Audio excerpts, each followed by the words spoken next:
We are going to talk about Ezekiel chapter 1 and Ezekiel chapter 10 and then 11, probably in more depth than you'll ever get it anywhere else. We never spend this much time on these chapters.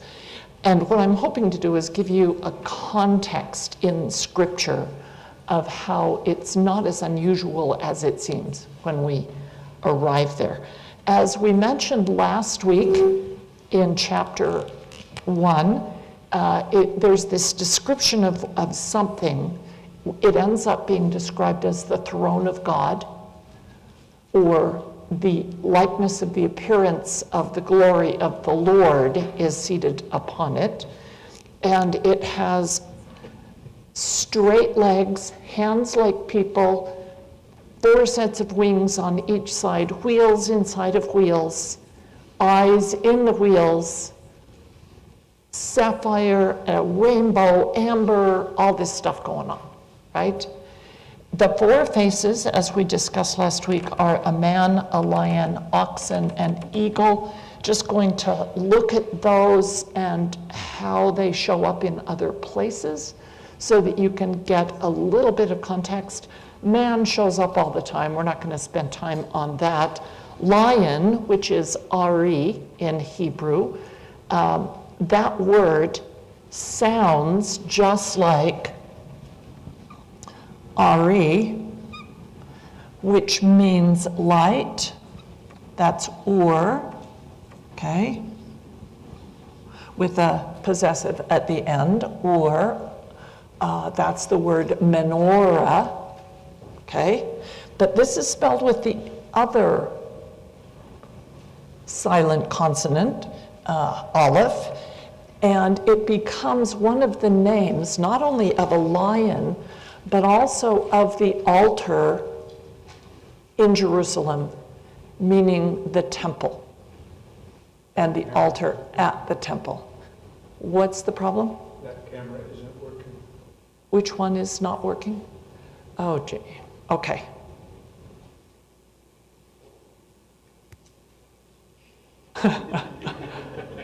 It's better to have the board than to have me, because we're going to have lots and lots and lots of different verses on the board written down. So let's start in 1 Kings chapter 7, and we are just going to fly through tons and tons of verses today, which I hope you have hard copy, because it's so much faster to find them there than, or for me anyway. I don't know about other people. So 1 Kings chapter 7, as we talk about the lion, is going to give us some interesting stuff. Verses 29 to 30. Oh, sorry, I have to turn back one. And what this is actually describing is the bases in the courtyard of the temple that hold the various lavers, okay? In the time of Solomon, not only did they have the huge molten sea, which is placed on the back of the oxen, right? You also have a whole bunch of lavers, bowls, basins filled with water, placed on bases that have wheels and that move around in the courtyard. There's a lot of sacrifice going on. There's a lot of blood to wash away. But the description of them is interesting, starting at verse 29, these are 10 bases of brass.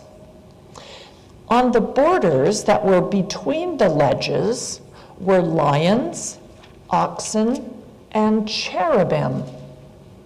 Upon the ledges there was a base above, and beneath the lions and the oxen were additions made of thin work.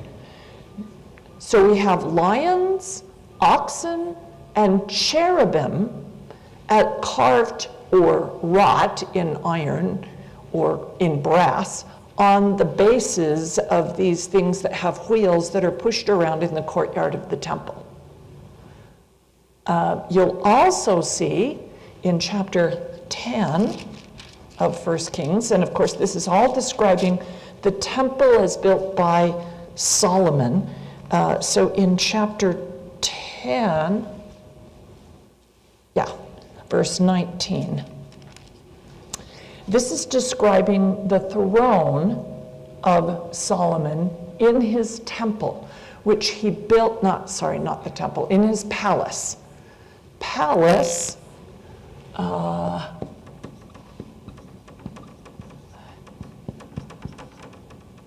usually a Y there. The Hebrew is hekal, and it's really ambiguous as time goes on as to which throne we're talking about. Are we talking about the throne of Solomon? Are we talking about the throne of God? Is the palace of Solomon, or are we talking about the temple as the palace or the house that God lives in? There's a lot of ambiguity here, as the king of Israel represents the Son of God on earth. Are we talking about Jehovah as the Son of God? Are we talking about the king as the Son of God? Which throne are we looking at, and what are the symbols? And a Jew from the time, an Israelite, would look at you and say, it's all the same thing.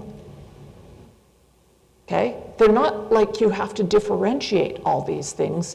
They all symbolize the same thing, that the king is the Son of God on earth. This is where the whole concept that the British loved of, and everybody through Europe, the divine right of kings. You know, Charlemagne and all those guys who claimed to be the Son of God, literally.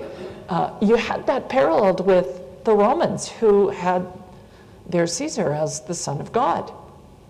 Very common in the ancient world to have the king or ruler as the Son of God. So as we look at Solomon's throne, we find this is a really interesting throne. The king, this is 1 Kings chapter 10, starting at about verse 18. Yeah. The king made a great throne. Now, when it says the king made, okay, he hired people to make it, right? Yeah, okay. Moreover, the king made a great throne of ivory and overlaid it with the finest gold. There were 6 steps up to the throne, and at the top of the throne, it was round behind. There were arms on either side by the place of the seat, and 2 lions standing beside the arms. So at the sides of the throne itself, there's a lion on each side where the king's arms sit on the armrests. Perhaps those lions were the armrests. 12 lions stood on one side and on the other of the 6th step. And this is where it gets kind of interesting, is because you have the lions and the stays, which is the handrails. Now, our best friend in Ohio was named Mary Beth Lyon. And so that was our kids, hey, we got the lions and the stays right here in the throne room of King Solomon.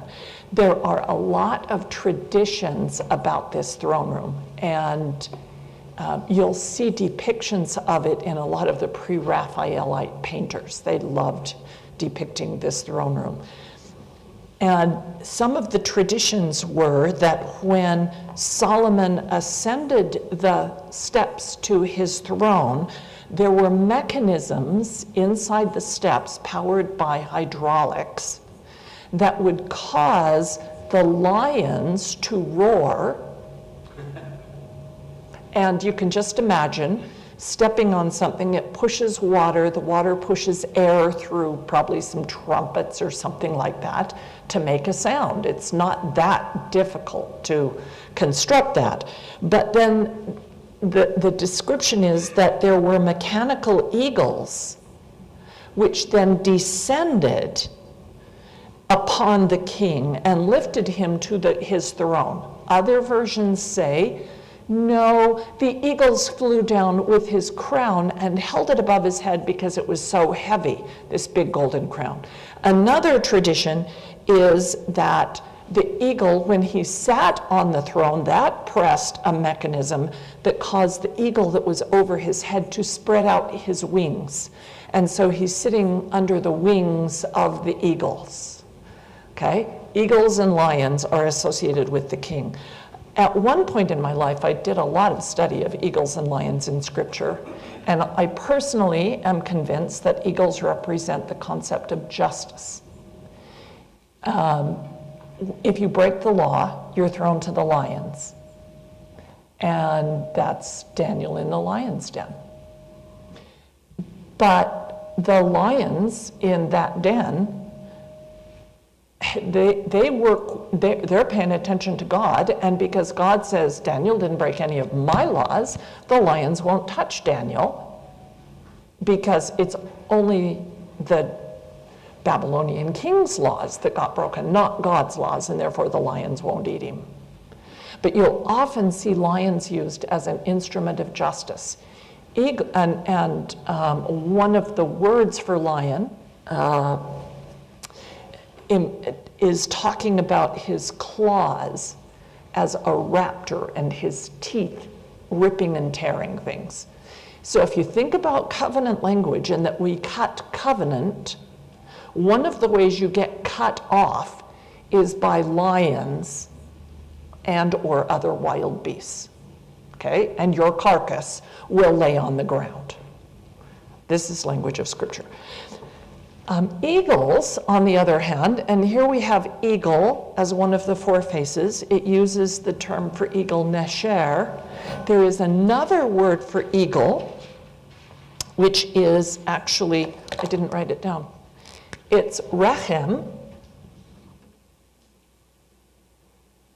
I get the right. R-C-H-M, and I think that's the K, not the C-H. So it's probably spelled like that. Rechem. Anyway, it's the Hebrew, one of the Hebrew words that means mercy. It's also the Hebrew word for womb. And the idea is that these eagles are really good mothers, and that the eagles carry their young on their back. And that's how God, in his mercy, saved Israel. I brought you out of Egypt on the wings of eagles. Okay, that's how God shows mercy. One of the names for eagle is mercy. So what's the great story about King Solomon? He is called upon to administer either justice or mercy. And so this is the symbolism of the king, as the eagles and the lions. You certainly understand the symbolism of the oxen as the prime thing to sacrifice. The male firstborn of the bull is the object of sacrifice to get forgiveness of sins. If you go to Leviticus chapter 1, it doesn't use this name for oxen. In fact, even though this is used 80 times as describing cattle, oxen, boker is used 180 times, and that's the one used in Leviticus. Both of them are implying the bull or cattle in general, the herd. When you read about herd, you've got herds and flocks. And herds are cattle and flocks are sheep, right? And boker is used there, and not just boker, but it says ben boker. That's what you offer, is the son of the bull. If you're paying attention to the iconography of the ancient Near East, sorry, turning to Egypt here, in many of the countries, they will depict their most high god as a bull. There it is on the hypocephalus. There's the bull. In Egypt, you have the apis bull. It has the solar disk between its horns. That's the sun, S-U-N. You can think of Greek mythology, where Zeus becomes the bull. It's very common to have the bull represent God in these ancient religions. The first letter of the Hebrew alphabet, which is Aleph, this letter, when it was first being written, was probably that. I don't know if you can see how this came from that. You turn that over and you get the Greek version of it, the Alpha. But do you see that this is the head of the bull with the horns? Okay. When you go into the most ancient languages, almost all of them go back to some kind of picture. Okay?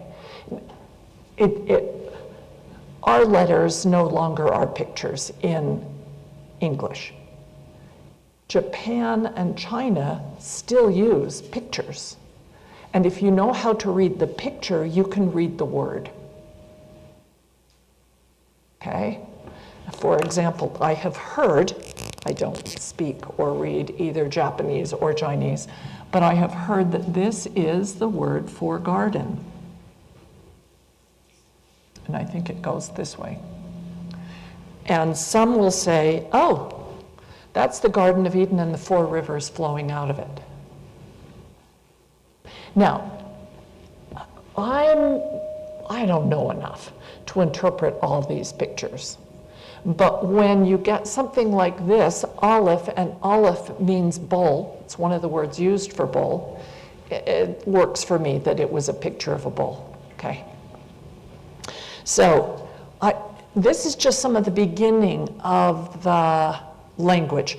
Let's read these verses about eagles so that you get a little bit more about eagles. So Exodus chapter 19.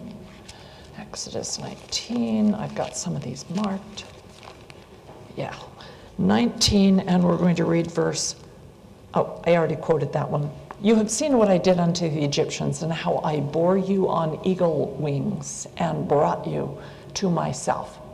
So the beginning of the Exodus through the river, through the Red Sea and across the desert to Mount Sinai, that's him carrying them on eagle's wings to his mountain. If you don't see Tolkien and the eagles coming to save Frodo and Sam on the mountain, you're kind of missing the point there. Okay. Ezekiel chapter 17. Flipping a lot of things back and forth here today. Ezekiel 17, starting at verse 3 and then verse 17. Thus saith the Lord God, a great eagle with great wings, long-winged, full of feathers, which had diverse colors, came into Lebanon and took the highest branch of the cedar. Now, if you read The Hobbit, in The Hobbit you've got Bilbo and the dwarves all up in the cedars or pine trees, the evergreen trees. They're being attacked by wolves, which is another version of lions. Okay, if you don't have lions in your country, it's the wolves that are going to attack you. And they're up in the top of this cedar tree and the eagles come and rescue them. Tolkien is so biblical. He's pulling out biblical images all the time. He cropped off the top of his young twigs and carried it to a land of traffic. He set it in a city of merchants. Good luck interpreting all of this, but I wanted you to see more eagles there. 4, 5, 6, Hosea chapter 8. Okay, that's Habakkuk. Here's Hosea. Hosea chapter 8. And one reason I wrote this stuff down is so that you could take a picture and go home and actually turn to these and mark them on your own. Hosea chapter 8, and it's verse 1. Set the trumpet to thy mouth. He shall come as an eagle against the house of the Lord, because they have transgressed my covenant and trespassed against my law. Here the eagle is used in judgment. It is a raptor.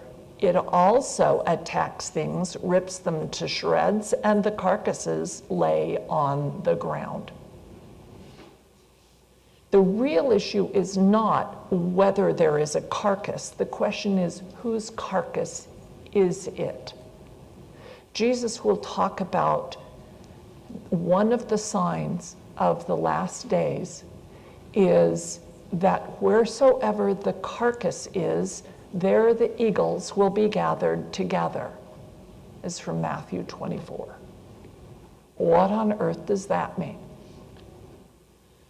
If you've got a carcass somewhere laying out in the desert, you can find that carcass because the eagles or the vultures or whatever bird of prey is in your local area are circling above it. It's a sign of where the carcass is, right? You can find it.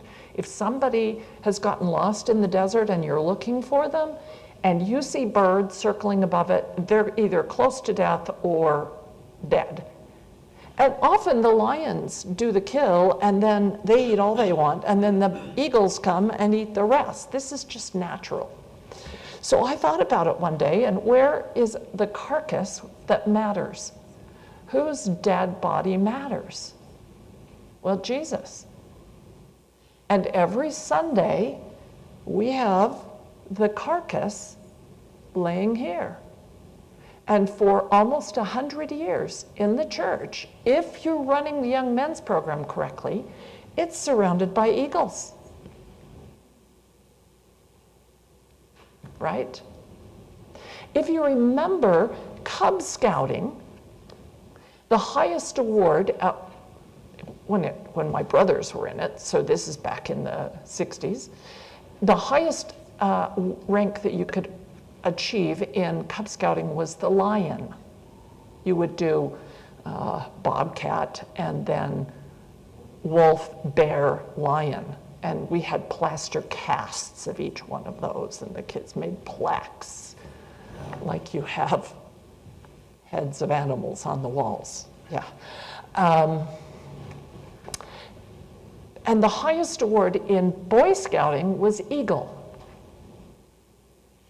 If lion represents justice, what are you teaching Cub Scouts? You're teaching them to obey the rules. What are the rules of how you use a pocket knife? What are the rules about building fires? I mean, even President, Monson tells stories of inappropriate things done with fires when he was a Cub Scout age with his little wooden match gun, right? And he sets the whole field on fire. That was just down the street from my dad's house, by the way. Dad lived in the same ward. So that's what you're teaching Cub Scouts, is obey the laws. Then you get to Boy Scouts, and it's do a good turn daily, and you're teaching them the skills they need to show mercy to others. Help the widow cross the street. Go help with plumbing. Go help fix somebody's car, winterize it. You're teaching them about mercy, which is a much more difficult concept. And when it worked, that was a marvelous program.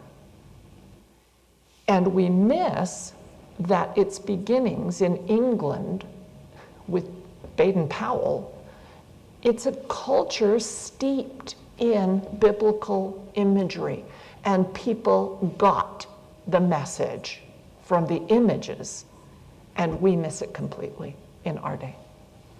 That's what's happened in other places using symbols. Okay, 5, 6, Hosea we did. All right.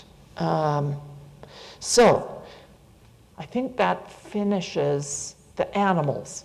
Now I want to talk about this Ezekiel chapter 1. And this is verse 28. Yeah, so this is where you have the throne. Upon the likeness of the throne was the likeness of the appearance of a man above it. And there's fire above the loins and fire below. And verse 28, as the appearance of the bow that is in the cloud in the day of rain, so was the appearance of the brightness round about. And this was the appearance of the likeness of the glory of the Lord. Now, the glory of the Lord, we think of, I don't know what you think of, but I think of some of those images of, say, the first vision, where this pillar of light comes down, or a painting by Tissot of Noah talking to God, and he's just looking into this bright burning fire. If you have not been to the BYU Art Museum, for one more month only, the Old Testament paintings of Tissot are on exhibit. Years ago, they brought in the New Testament ones. These are the Old Testament ones, so if you haven't seen them, you really need to go. It's free. Go do it. So we think of the glory as some kind of bright light. And painters like Tissot, originally he had painted a man there talking to Noah. But people in his community got all upset that he depicted a man, because no man has seen God at any time. It's just the glory of God that you see, that bright light. But glory is going to become one of the terms to indicate the presence of God. Now, does that mean he just sends a bright light? Is it fire that indicates his presence? Certainly at the dedication of the Kirtland Temple, when there were seen to be flames all over the temple, so much so that the non-member newspaper up in Painesville wrote about Kirtland Temple that the building had burned to the ground because they had seen the fire from 15 miles up north. Is it the fire that is God, or that accompanies him and that shows his presence? So this is the glory. It's an interesting term. We also, let's see, 1 Kings chapter 8. Let's go there. Did we already read that? 1 Kings 8?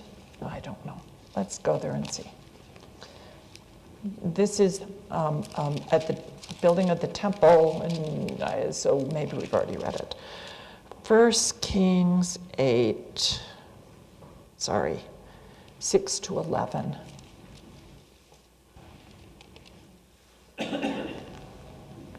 Yeah.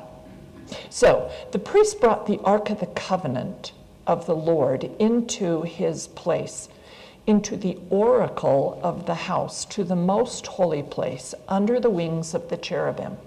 Now, you need to remember that the cherubim in Solomon's temple are different from the cherubim in the tabernacle. The cherubim on the tabernacle were on the top of the Ark of the Covenant. And that whole thing is about 4 feet long. So each of the cherubim is maybe 18 inches, 2 feet. That's the maximum. But in Solomon's temple, if you go back to chapter 6, verse 23, within the oracle, every time it says oracle, it's the word, it's the word. It's the debir, and that's D-B-R. Deber means word in Hebrew, and thus Deborah is the woman, feminine ending, the woman who speaks for God and that God speaks to in her day. None of the men were receiving it. She's sitting under a tree, a palm tree, which is what's carved on the walls and the veil of the temple, okay? she's sitting under the palm tree and is receiving the word of the Lord, and the Holy of Holies is called the Debir, the place you get the word, or perhaps the place you see the word, if you understand it as John uses it. In the beginning was the Word. It's a name for Jesus, just as the glory is going to be a name for Jehovah. Okay? So in the oracle, and you want to read through these chapters that describe the decorations in the temple, so that when you see them in other buildings, maybe today, you recognize what the artist has in mind. So he brought the Ark of the Covenant of the Lord into that room. The oracle in the forepart was 20 cubits in length and 20 in breadth and 20 high. What is the shape of the Holy of Holies? It's a cube, because that is perfect. Okay? It is one of the Platonic solids, and in the ancient world, certain things are perfect. Now the question, that you get to Plato and he's like, nothing physical is perfect. The idea of a cube, that's perfect. But any one we make here has some kind of imperfections in it.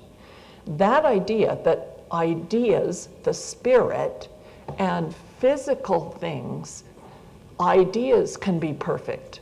The spirit can be perfect. Physical things never are perfect for Plato.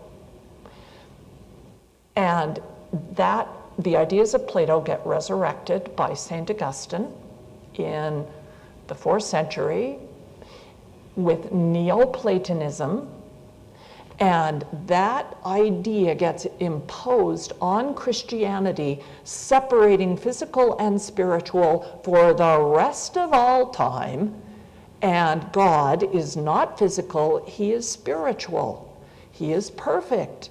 He can't be a physical being. There's no literal physical resurrection, because that just doesn't work. Nothing physical is perfect. And they jettison everything that the Old Testament taught about God. They say he has no body, he has no parts, he has no passions. Okay? It's important to follow how these ideas from other cultures are going to influence truth and the teachings of the scriptures. And Plato was Greek. The New Testament is written in Greek. You're going to see the translation of the New Testament and the words it's written in Greek are going to carry with them Platonic ideas and thus false doctrine. And it becomes our job to figure out what it really should be saying, rather than how it has been interpreted by theologians because of Platonic ideas and how they've been interpreted for 1,000 years. Okay, so we're looking at that. So we've got this cube, and within the oracle, verse 23, he made 2 cherubims. Again, that was double plural, irritating. 2 cherubim of olive wood, each 10 cubits high.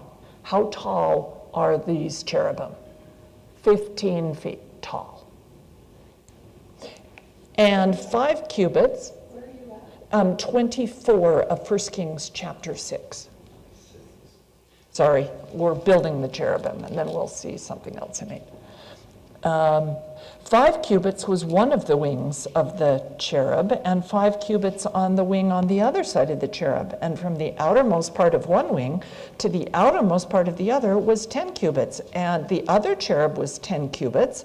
And so the idea is that the cherubim now are 2 massive figures, 15 feet tall, each with a 10 cubit or 15-foot wingspan, and the wings of one of the cherubim touch the wings of the other cherubim and thus fill from wall to wall the entire Holy of Holies. Now the ark sits below those wings. And so when the high priest goes in to talk to God in the Debir and meet the Word would be seated under those wings. Do you see Solomon and what he's saying when he builds his throne? And by the way, he spent twice as much time and twice as much money building his palace as he did on the temple. Yeah, which we usually pass over.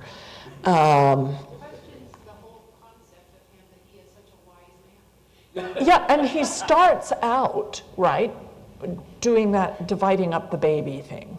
The two women have a baby, each have a baby. One of the babies dies in the night, and they both say their baby is the living child. Now, here's one problem we all have. We all say, he figured out who the mom was. Well, no, he didn't. He asks the women what we should do with the baby, and the one says, cut it in half and give us each half. The other one says, don't harm the child, give it to her. That's who he gives the baby to. Not because he knows it's the mother, but because it's the merciful one. It's the one who will raise the child, who won't say, cut it in half, right?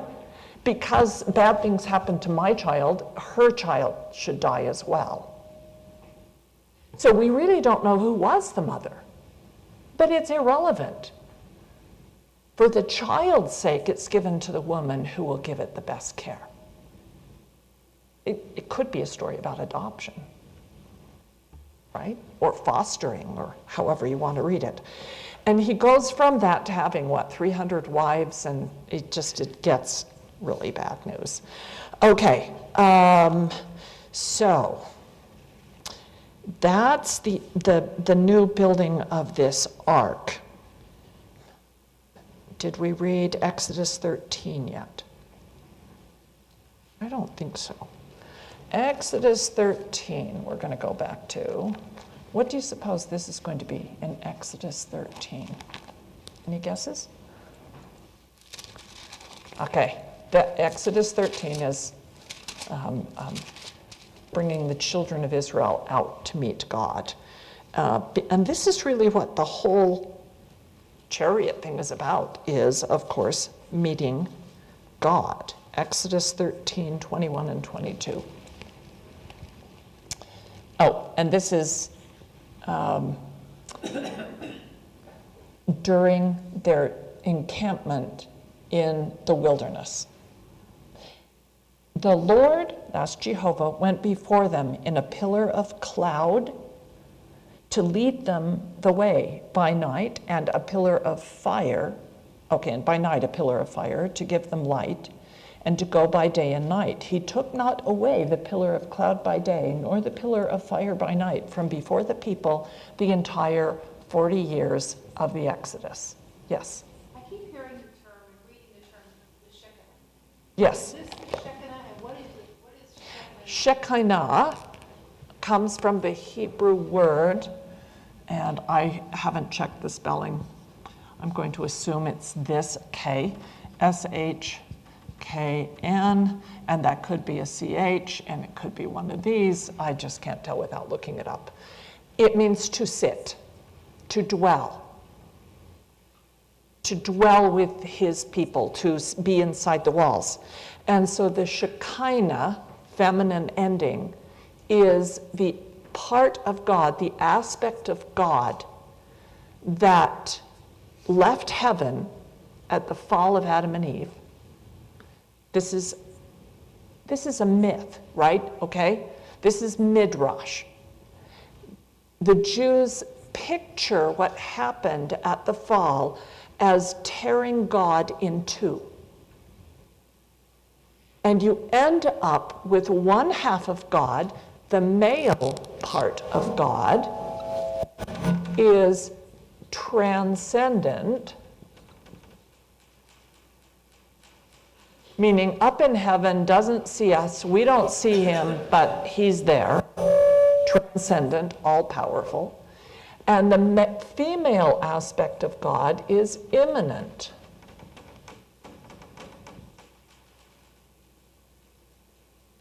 Right? With an A, immanent, maybe? Which means dwelling with us. It is an interesting idea.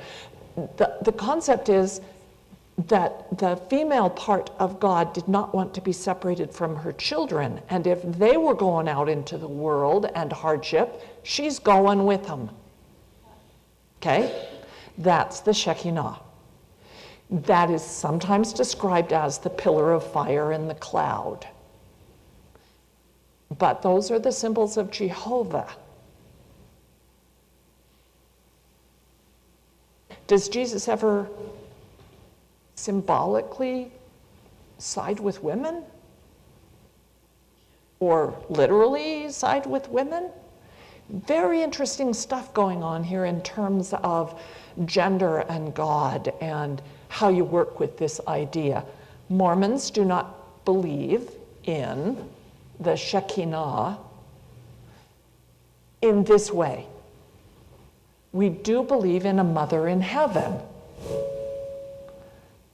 How does she feel about her kids?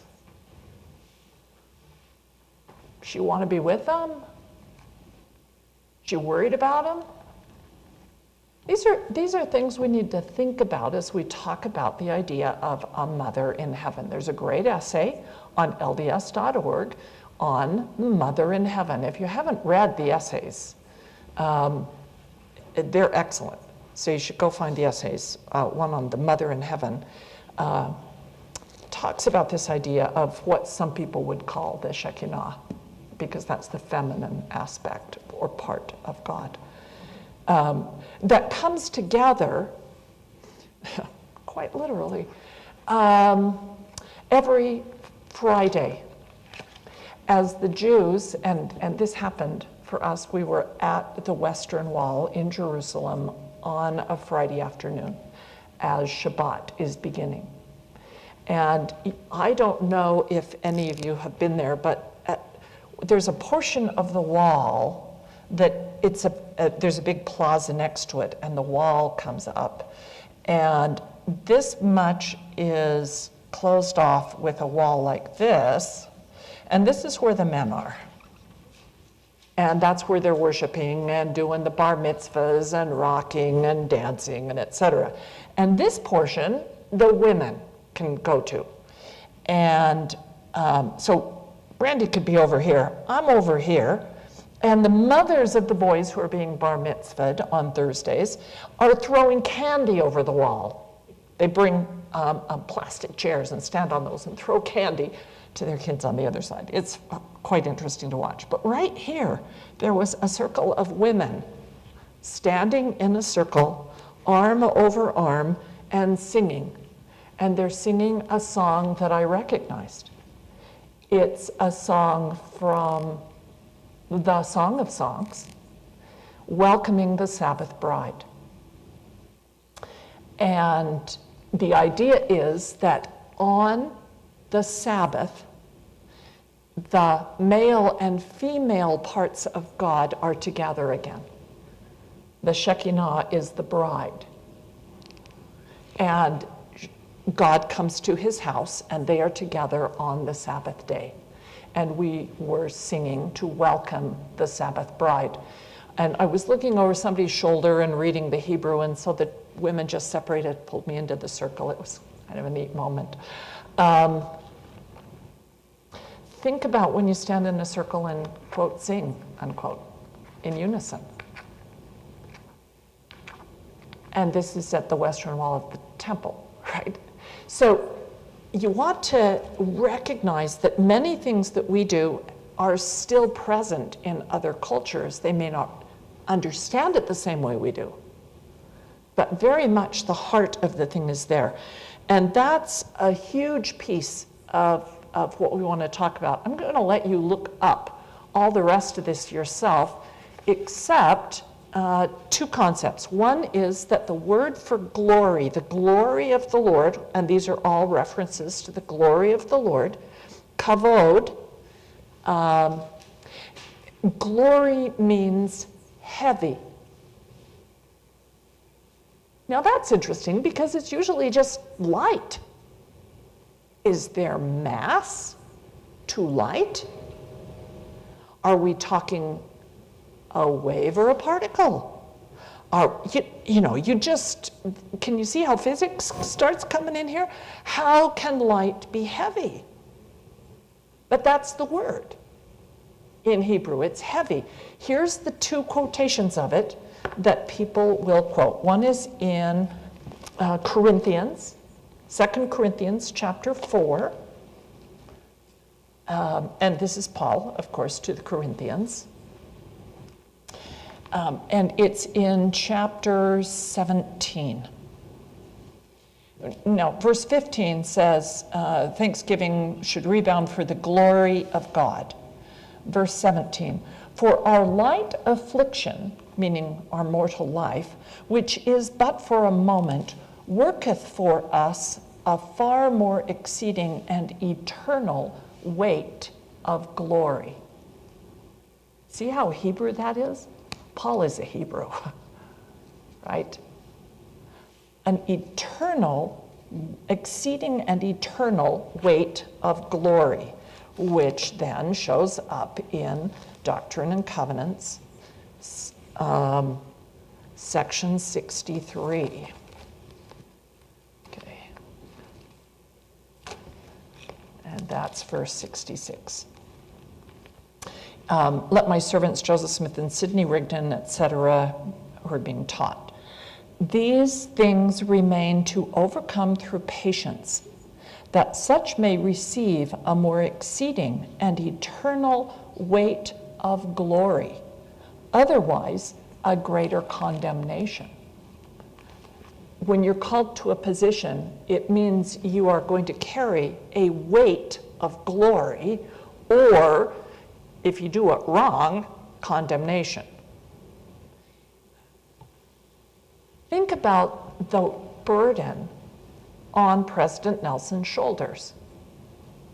And yet at the same time, the admiration and the willingness of people to listen to every word he says. Can you see how it's a weight of glory?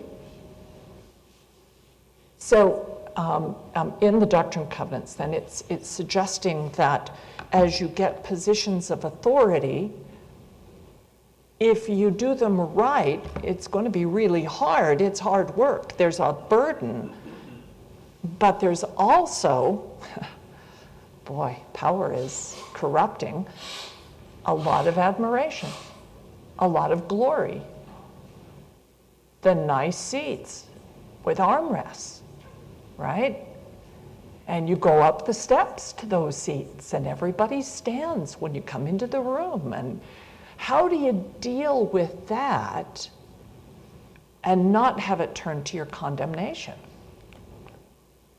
And that's what we ask of all of our leaders, that they take that burden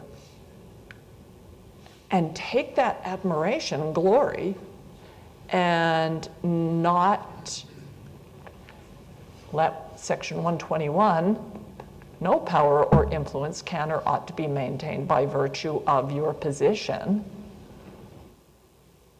What matters is not the position you're in, but how you fill that position. And but there's a weight to glory. Okay, that finishes that chart. The thing that goes along with glory is the cloud, which is Anan. We talked about how that's one of the symbols of God's presence, is the cloud.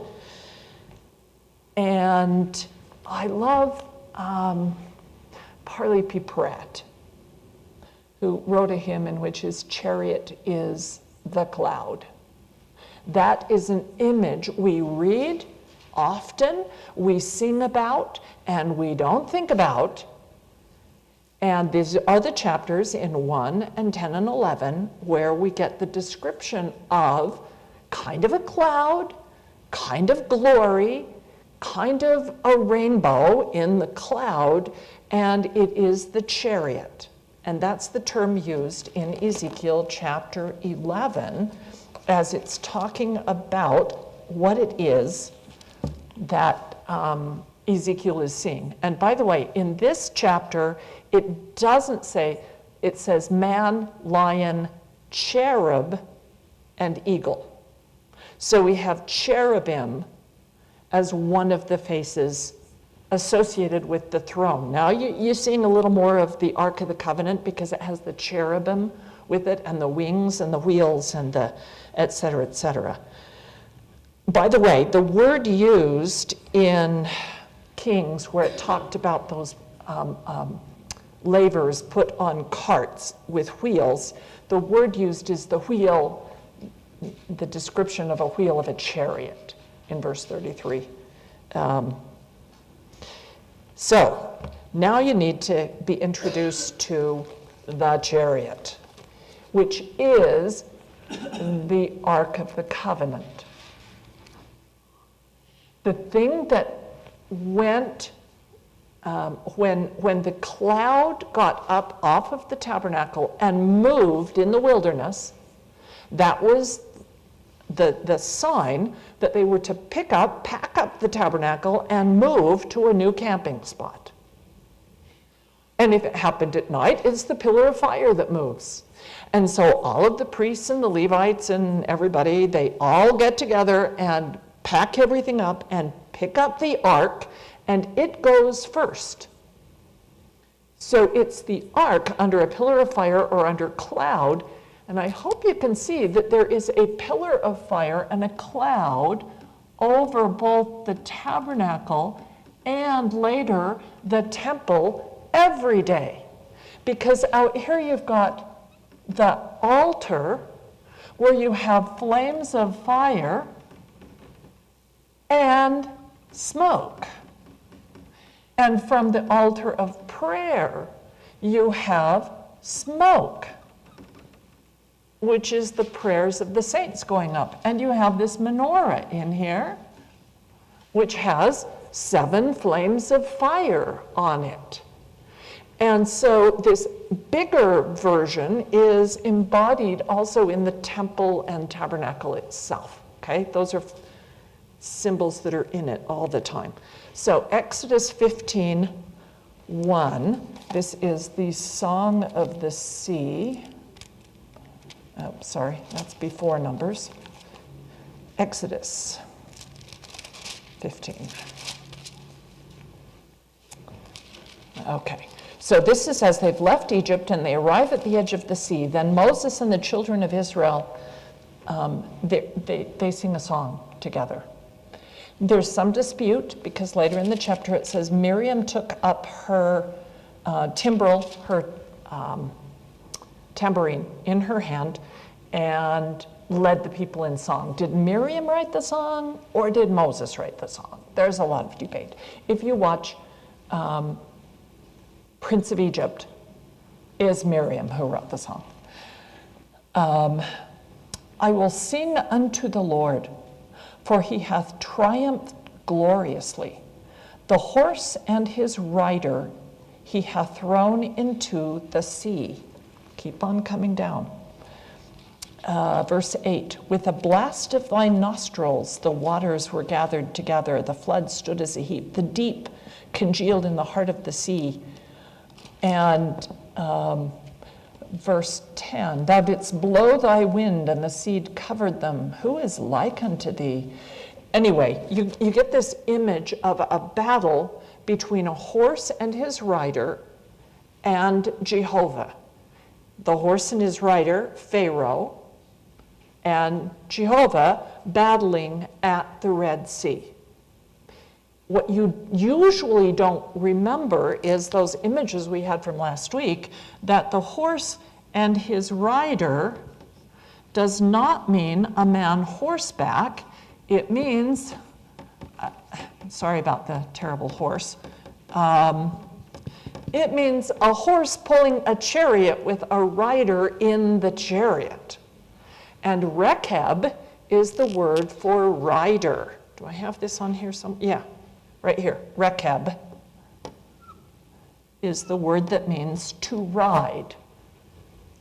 So the thing that you ride is not the horse. Okay, this is not infantry.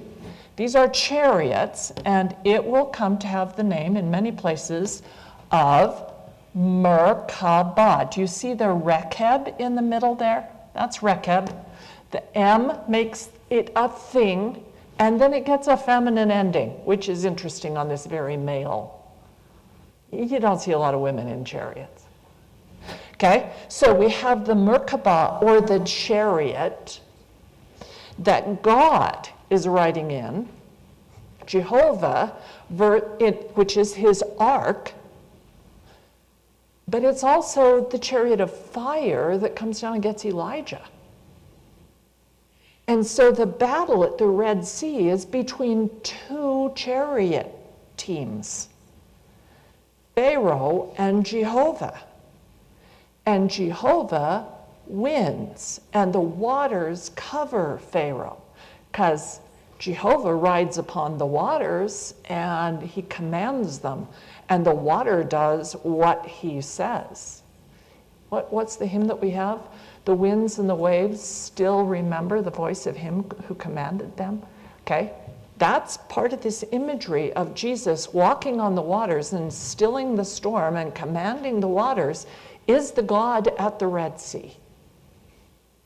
We want to go to Zechariah. It's on there Zechariah chapter 6. I hope that you will hear, and this is like almost the end of the Old Testament, right? Second to last book is Zechariah. He's fascinating. I hope we'll have some time to get into Zechariah. But in chapter, what do I have written down there? 6?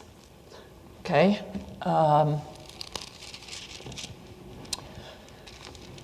I turned and lifted up my eyes, and behold, there came 4 chariots out from between 2 mountains, and the mountains were mountains of brass. Where else do you see something coming from between 2 mountains? Sometimes the mountains have been split in 2. And the water runs out and heals the Red Sea in the book of Ezekiel. That's an image we're going to see.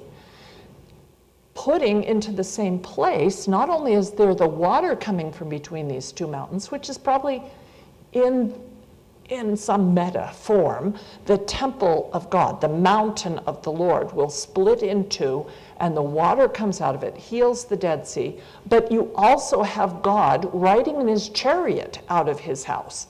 And it's not just him, there's more than one chariot. The first chariot had in the first chariot were red horses, okay? They're not in the chariot. They're pulling the chariot, right? I mean, you can see that the translation's a bit wonky. And the second chariot had black horses, and the third chariot had white horses, and the fourth had bay horses. And I said, "Excuse me, angel, what are these?" Do you ever feel like that when you're reading the scriptures? What are they talking about? What is this saying?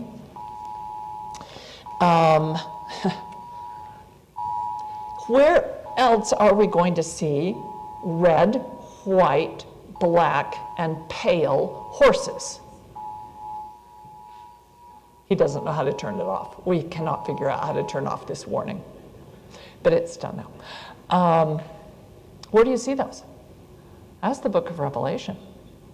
These are what we call the 4 horsemen of the apocalypse.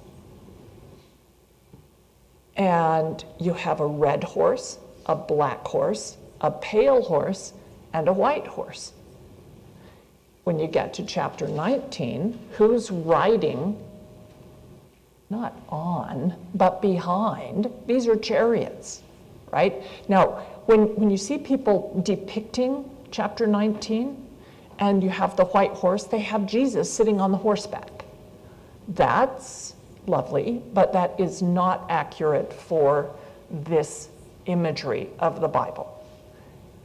It would have been Jehovah coming in a chariot drawn by white horses. And the other 3 chariots are what? Famine, pestilence, and the sword. What were those? Those were the promised consequences if you break your covenants. And Jehovah comes with that two-edged sword, with a name no one else knows. And in these chariots are all these men dressed in white, in linen, which says priesthood, coming to cut off those who are not righteous. This is Ezekiel. What we find in Ezekiel chapter 1 is that this chariot comes to, God comes in his chariot to the river Kabar in Babylon to talk to Ezekiel. By chapter 7 is all about famine, pestilence, and the sword. What a surprise. And then chapter 8, the hand of the Lord fell upon me. This verse 2. I beheld, and lo, a likeness as the appearance of fire, and from the fire of his loins downward, and from the fire of his loins upward, even the appearance of brightness and color of amber.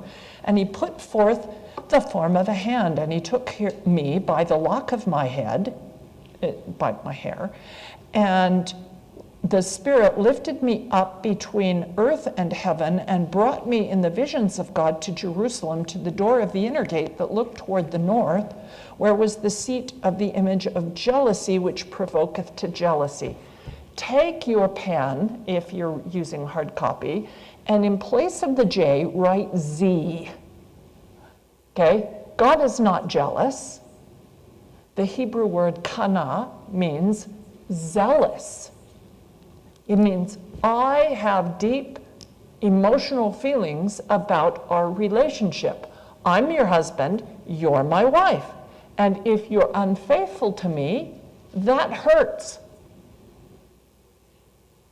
Yes, that's jealousy, but it's not the kind of petty jealousy we think about, right? This is someone who is zealous about his marriage. And he wants to do what's right for his wife and his kids, wants to take care of them, and yet, we can see in the book of Hosea, Gomer takes off and leaves him and has kids that he names Lo Ami, not my kid. Okay? It's pretty clear what's going on in Hosea. So when it talks about an image of jealousy, you want it to not be petty. It's a God who has passions. Do you see why this creed of a God without body parts, that would be sexual parts, folks, or passions, just rips the heart out of who our God is. And we don't think of him as being hurt or weeping so much with that description. And yet, in the book of Enoch, how does he feel at the time of Noah and the flood? He's weeping over what his children are doing. He is passionate. He cares. He is zealous. Okay. And behold, the glory of the God of Israel was there, according to the vision that I had seen out on the plain by the river. And he says to me, come on in the temple. Let's go in and see what's going on, why your people got taken into captivity in Babylon. And he brought me to a door, and there's a hole in the wall of the temple. What does that suggest, first of all? Is anybody taking care of the temple? If there's a hole right through the wall and anybody can get in and out? And he said, we went through the wall and there's a door. Go in and see the wicked abominations that they do there. And I went in and I saw, and I've got this on another paper here. I went in and I saw the forms or paintings of creeping things and abominable beasts and all the idols portrayed on the walls round about. And before them stood 70 men of the ancients, or the elders of the house of Israel. And in the midst of them stood one guy. Each one had a censer in his hand. What do you suppose that swinging a censer with coals in it and incense is on it and smoke is coming up out of it is supposed to represent? Righteousness, the presence of God, right? The smoke. So they're swinging these around and they say, the Lord seeth us not. We can do whatever we want. This is inside the temple. This is verse 12. Son of man, hast thou seen what the ancients of the house of Israel are doing in the dark? They say, Jehovah sees us not. He has forsaken the earth. He's not here. He's a transcendent God who doesn't bother with us at all. We can do anything we want. He doesn't care how we act. Does this sound like any theology you hear around you? He says, now turn around and let's see some other things going on in the temple of God. He brought me to the door of the gate of the Lord's house, which was toward the north. And there the women sat, weeping for Tammuz. Who's Tammuz? Tammuz is a foreign god who is young and handsome and virile, and he dies. And his lover goes to find him and brings him back to life. This is like Isis and Osiris. This is Persephone in the underworld. And, okay, who are the others? Where they go to find the person they love that's in hell and they want to go and bring them out. Okay? So there they are in the temple, weeping over this guy who is like a soap opera star.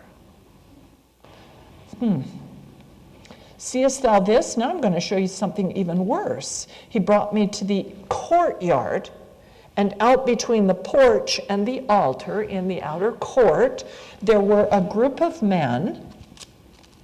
At the door of the temple between the porch and the altar were 25 men with their backs towards the temple and their faces to the east, and they worshiped the sun.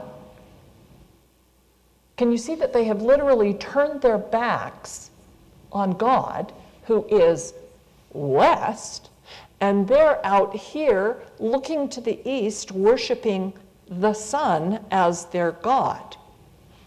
That, like Amun-Ra in Egypt, the sun god.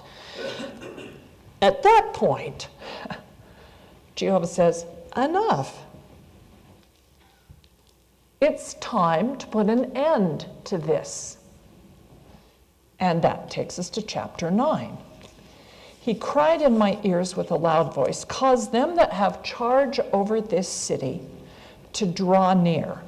To draw near means to come into the presence of God at the temple. To come near or draw near. That's a phrase you'll hear over and over in the Old Testament. And every man came with his destroying weapon in his hand. They've got swords. And 6 men came from the way of the higher gate. What goes on at the gates of the city? That's where judgment takes place. You'll see the judges meet in the gates. If you're wicked, you're going to be cut off. Either cast out or killed, right? Judgment. And each of those men came with a slaughtering weapon in his hand, but among them was one man clothed in linen. What's that? He's a priest. He's wearing linen. That's priesthood. And he had a writer's inkhorn by his side. He has a pen and ink.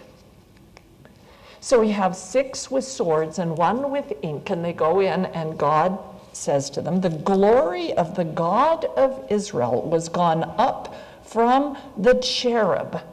Now they're standing by the brazen altar that's out in the court. Jehovah gets up from the cherub, which is here in the Holy of Holies, and comes out to talk to them. Can you see how the glory of the God of Israel becomes a name for Jehovah? I mean, it's not just a mass of fire that's moving. We know better. Okay. He came to the threshold of the house, and he called to the man clothed with linen, which had the writer's inkhorn by his side. And Jehovah said to him, Go throughout the midst of the city, through the midst of Jerusalem, and set a mark. The Hebrew for that is tav.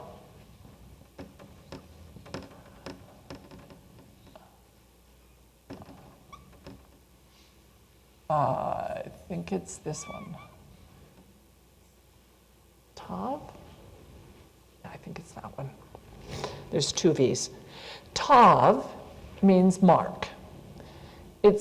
I probably misspelled it. But it starts with this, which is the letter Tav, the last letter of the Hebrew alphabet.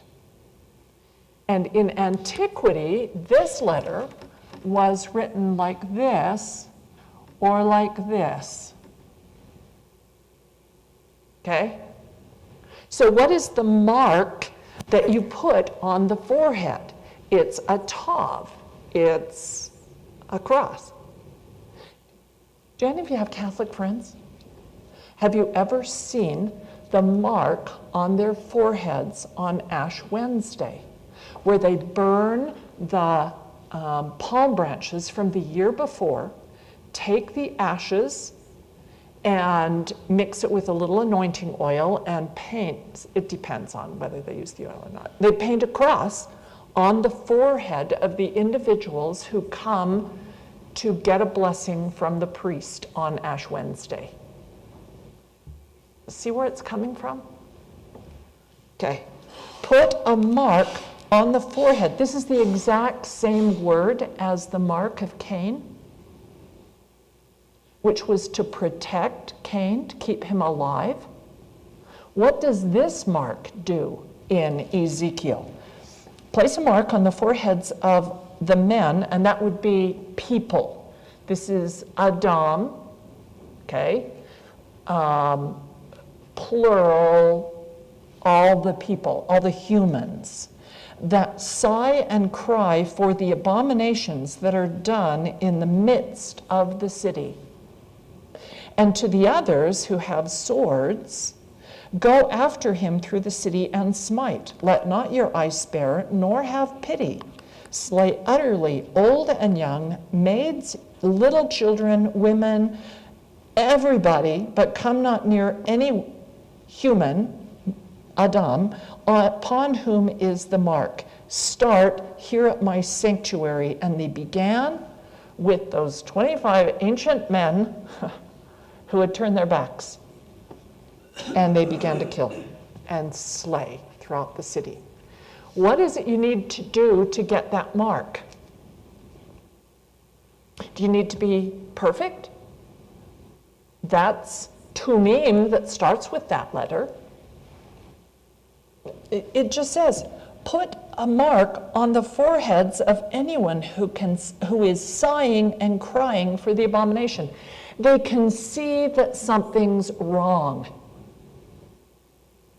They just can recognize sin when they see it. That is not a very high standard that God has set for who he will save. All you have to do is, I think, pay enough attention to the Spirit that says to you, turn it off. You shouldn't be watching this. Don't go there. You really don't want to be hearing the music played in that place of business. Don't shop at this store. The imagery here is really inappropriate. It shouldn't be there. Close the book. And if you aren't hearing that anymore, if we're not aware of the wickedness around us, we will be treated the same way as the wicked. Are you going to get the pen or the sword? It just depends on you and how you're responding to what the Spirit, the immanent aspect of God, is saying to you. And then in chapter 11, so we go through, chapter 10 is the cherubim and the chariot, and they take the coals from the altar and scatter them over the city. The city is set fire. We hear the sound of the cherubims in the outer court, the voice of Almighty God when he speaks. The man who's clothed in linen takes fire from between the cherubim, and he went in and stood between the wheels and takes the fire and throws it on the city. And they have faces and wheels and eyes and cherubs and men and beasts and eagles and lions. And then verse 18.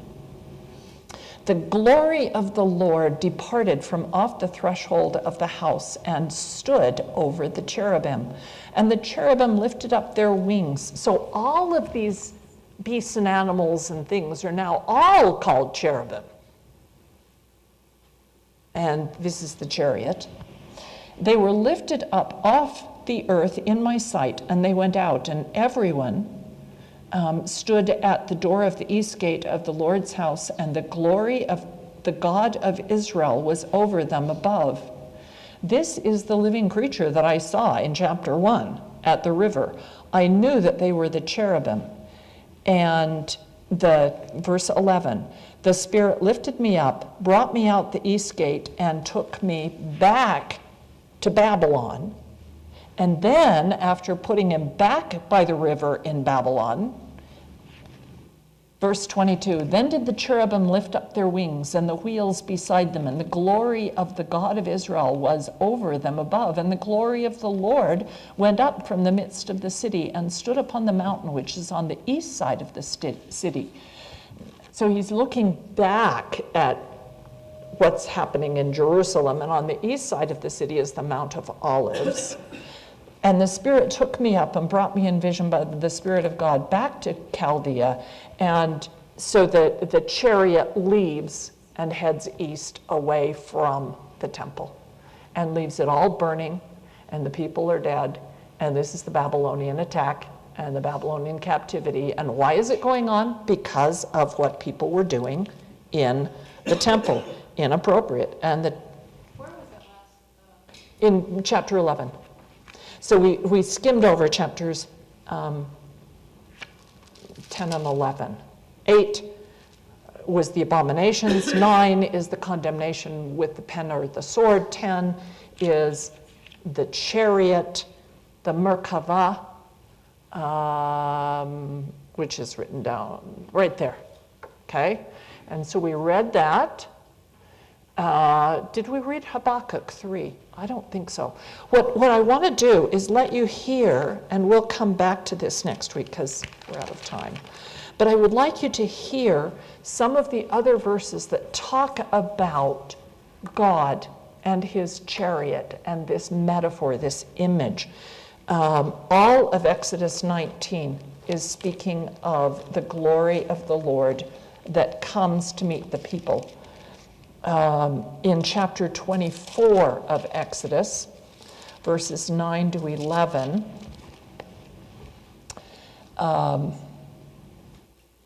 then went Moses and Aaron and Nadab and Abihu and 70 of the elders of Israel, and they saw the God of Israel, and there was under his feet, as it were, a paved work of a sapphire stone, and as it were the body of heaven in his clearness. This is the description of meeting God at Mount Sinai with sapphire and glory and etc. Deuteronomy 33. Let's see if I have that marked. Yes. 3:2. Sorry, wrong page.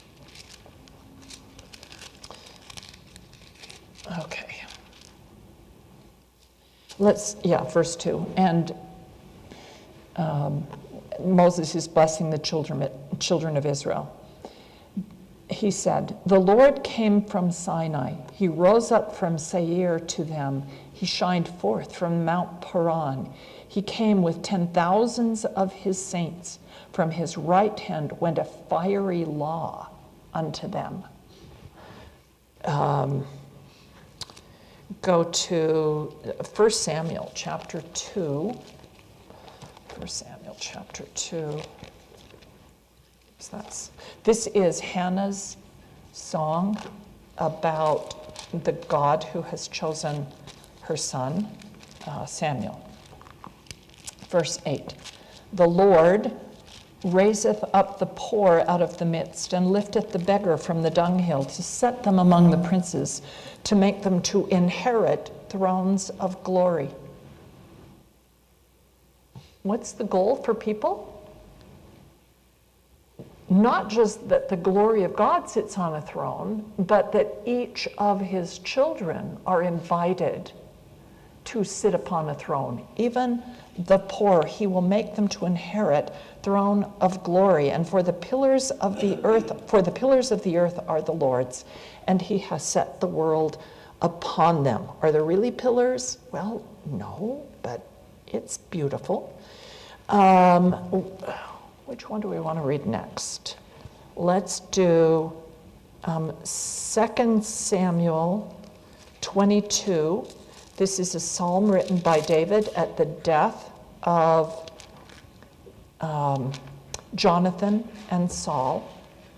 It is also Psalm 18. That's the same psalm. But listen to the language that David uses to describe his God.